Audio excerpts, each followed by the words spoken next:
Hello everyone. तो कैसे हो आप सब। मैं हूँ सोनी, आपकी स्टोरी टेलर और राइटर। सो बिना किसी देरी के सीधा आते हैं स्टोरी पे। आशिकी एक जुनून का पार्ट 83। पिछले पार्ट से सीधे आगे चलेंगे। ओके। सो हमें दिखाते हैं मिस सौम्या को, जो कि आती है घबराई हुई दादी के रूम में।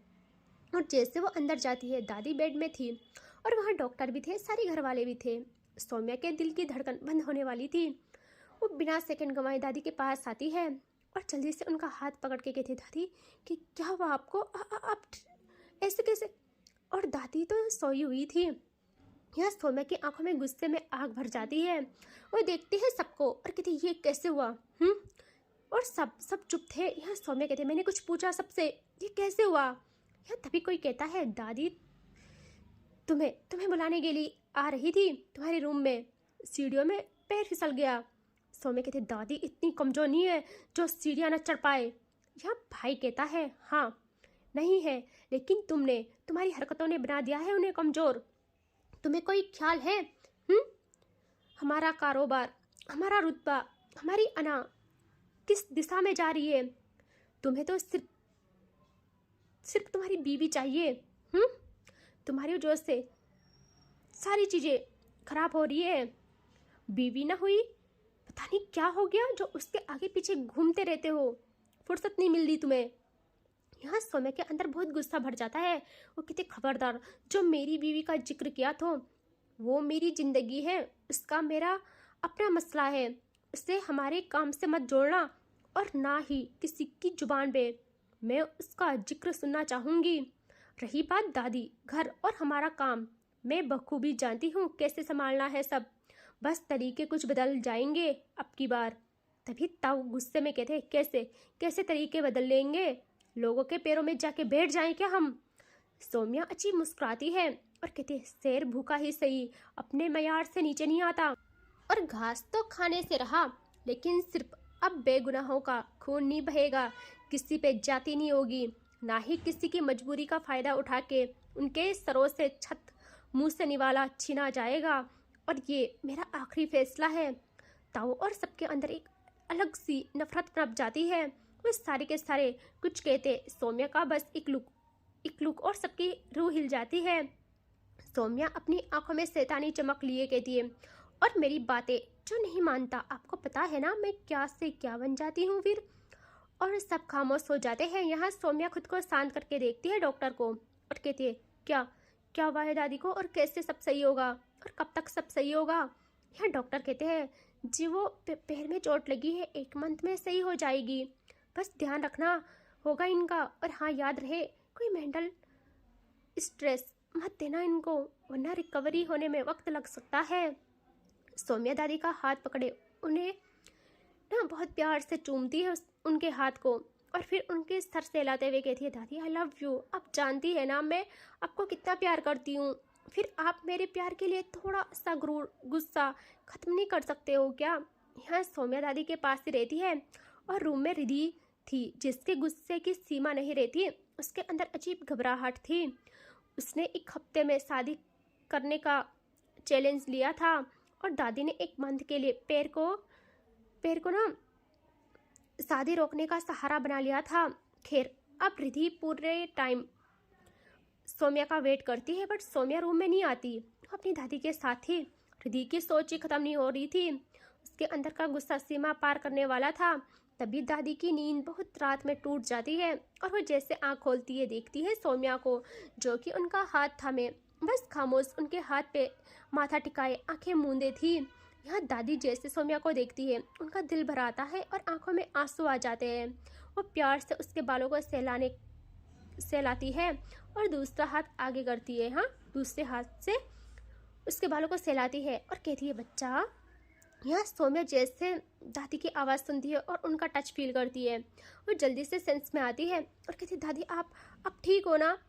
और वो कुछ नहीं सोचती, वो कहती है, भाभी कहाँ हो आप। तभी एक भाभी आती है। सौम्या जल्दी से कहती है, जाइए दादी के लिए कुछ अच्छा सा खाने के लिए लाइए। दादी कहती है, शांत हो जाओ, मैं ठीक हूँ और मुझे भूख नहीं है। सौम्या कहती है, ऐसे कैसे नहीं है, कैसा हाल कर लिया है आपने, बोलो ना, इतनी नाराज़गी है क्या मुझसे।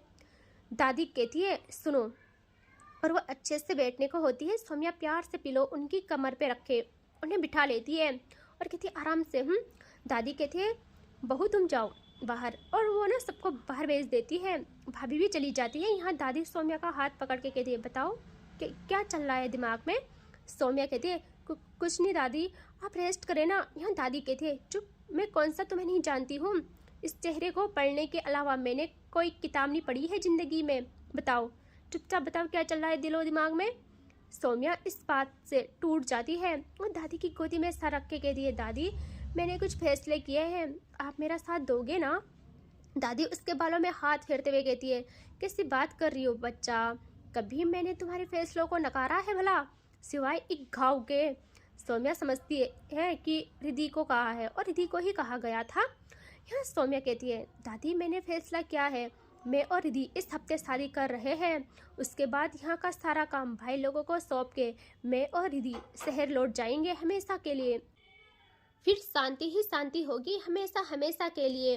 दादी जैसे ये बात सुनती है उनका हाथ जो सौम्या के बालों को सहला रहा था वो रुक जाता है और हट भी जाता है।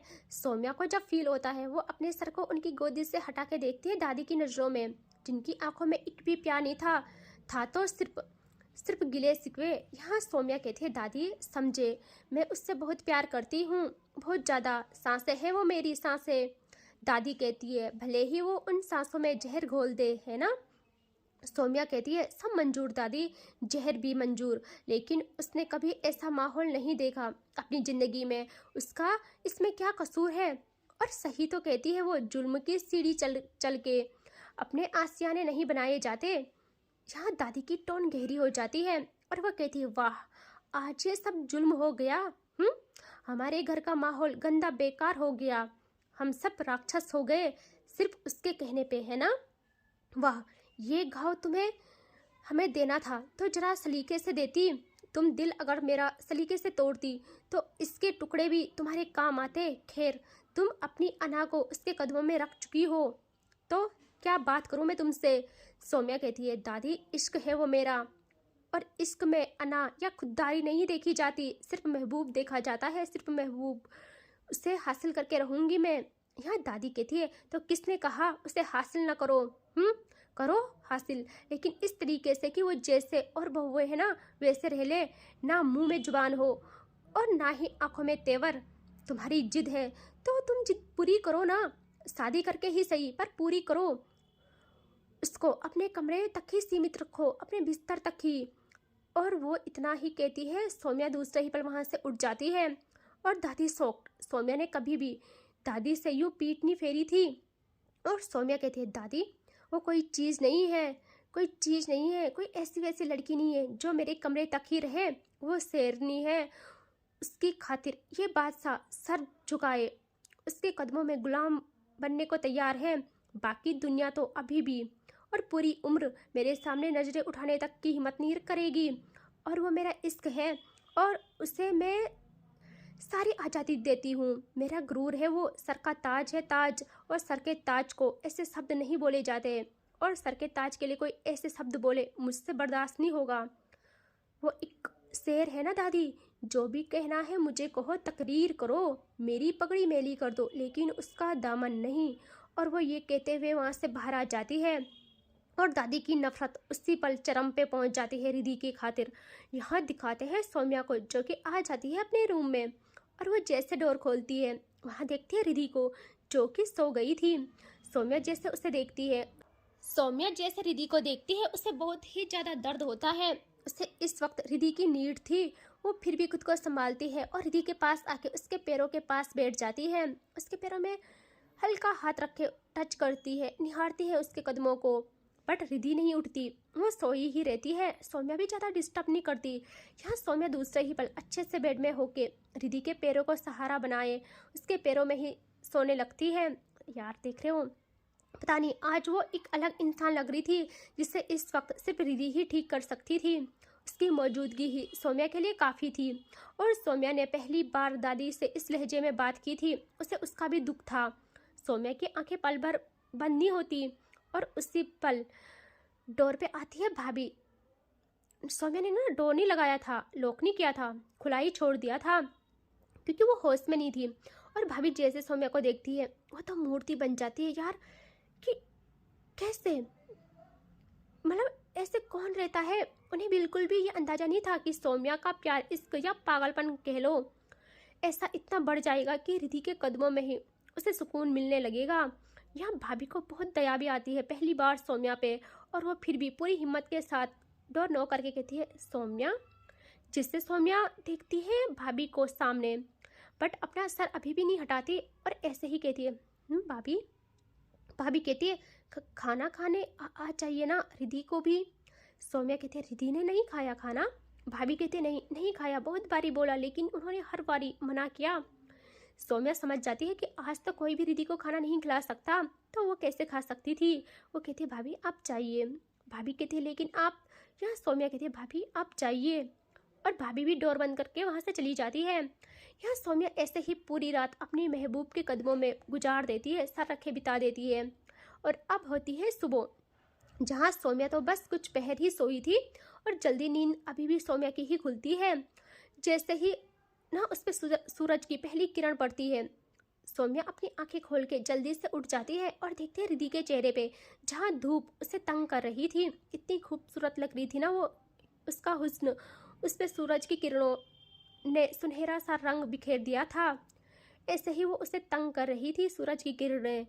सौम्या जल्दी से उठ के रिधि के आगे आ जाती है और सूरज और रिधि की दरमियाँ खुद दीवार बन के खड़ी हो जाती है। ये उसका प्यार नहीं था, ये इस जुनून और पजेसिवनेस की हद थी।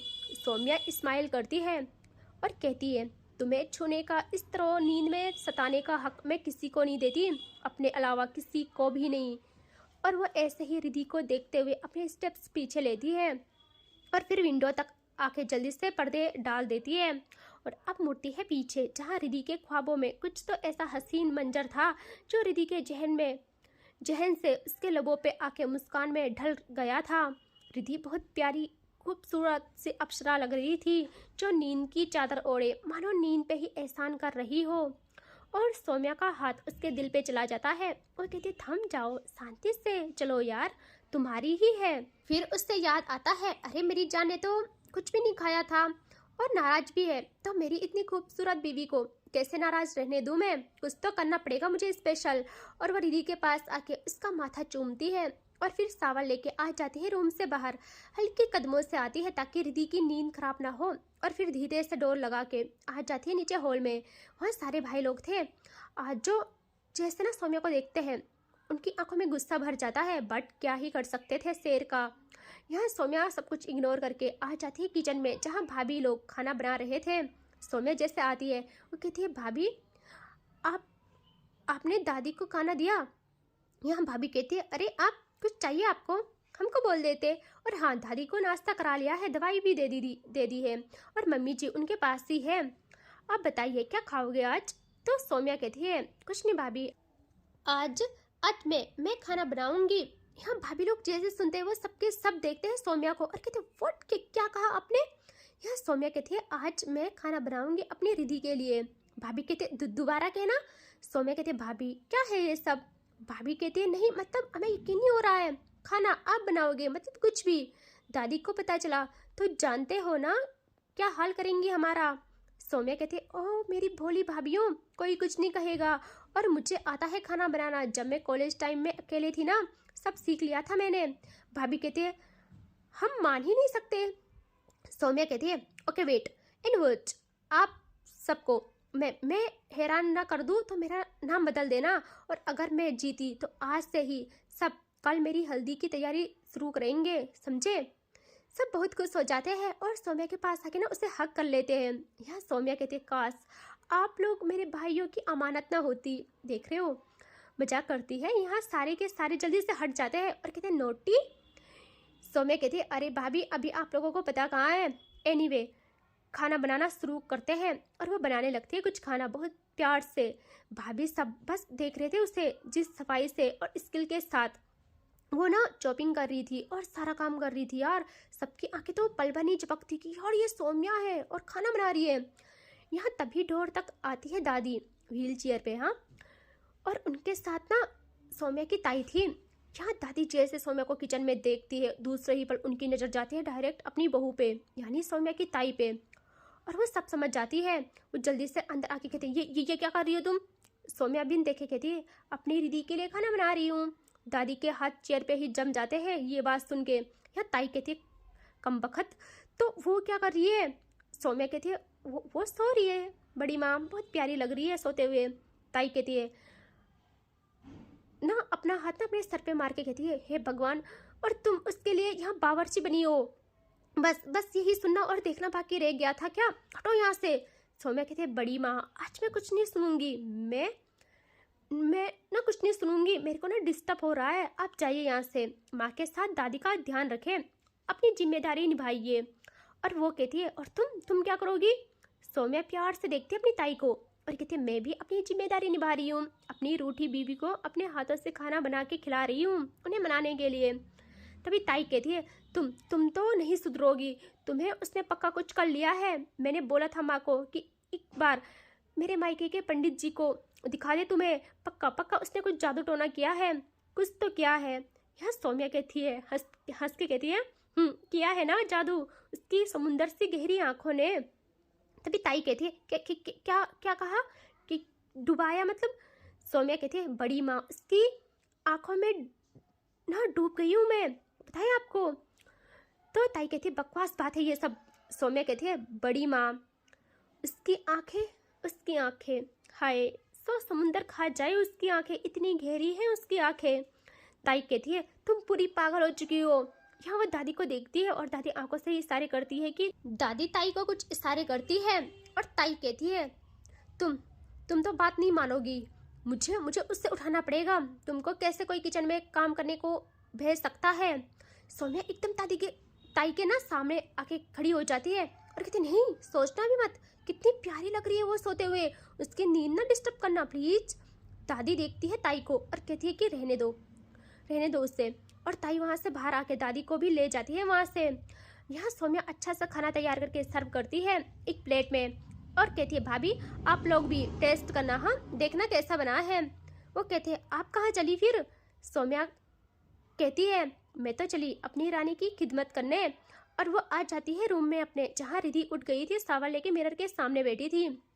सौम्या डोर खोलती है और ना डोर खोलने पे रिधि को एहसास हो जाता है कि सौम्या आई है, बट वो मुड़ती नहीं, बिल्कुल नहीं मुड़ती। हाँ, और यहाँ रिधि खुद को कुछ दिनों ना इसीलिए भी शांत रख रही थी कि उसे अंदाजा हो गया था, कभी कभी जंग जीतने के लिए ताकत नहीं, दिमाग काम में लाना पड़ता है।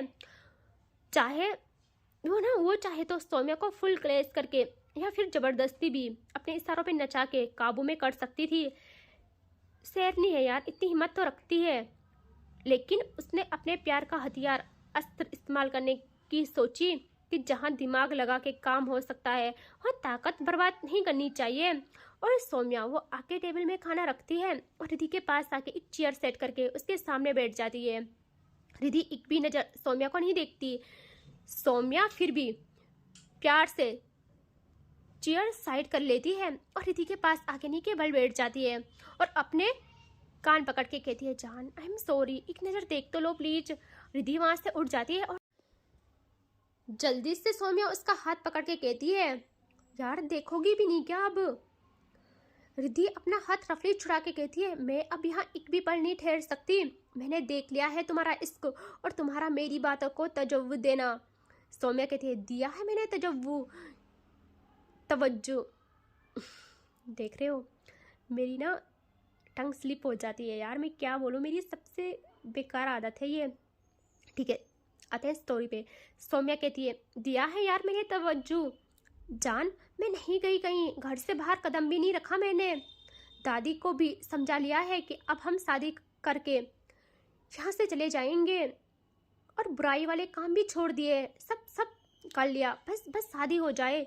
यार रिधि जैसे सुनती है अंदर ही अंदर वो बहुत खुश होती है, बट बाहर नहीं दिखाती और कहती है, अगर मैं इनकार कर लूँ तो?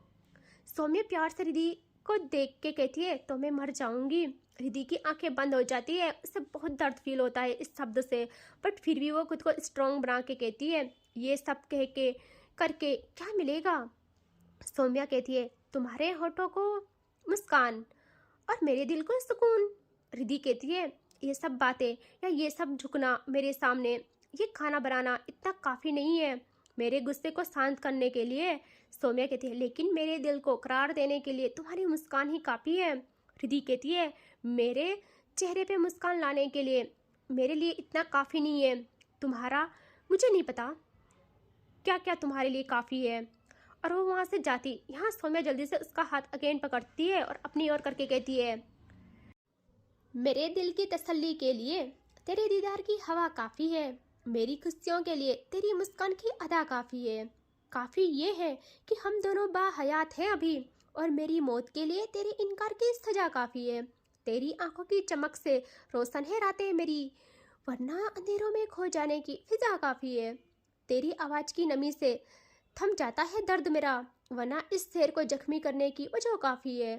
और हाँ, हर लफ्ज़ कहा है दिल से मैंने जो आज, तुझे मेरा दर्द का एहसास दिलाने के लिए ये गज़ल काफ़ी है। और इसके आगे देखेंगे नेक्स्ट पार्ट में। ठीक है, टेक केयर, बाय बाय।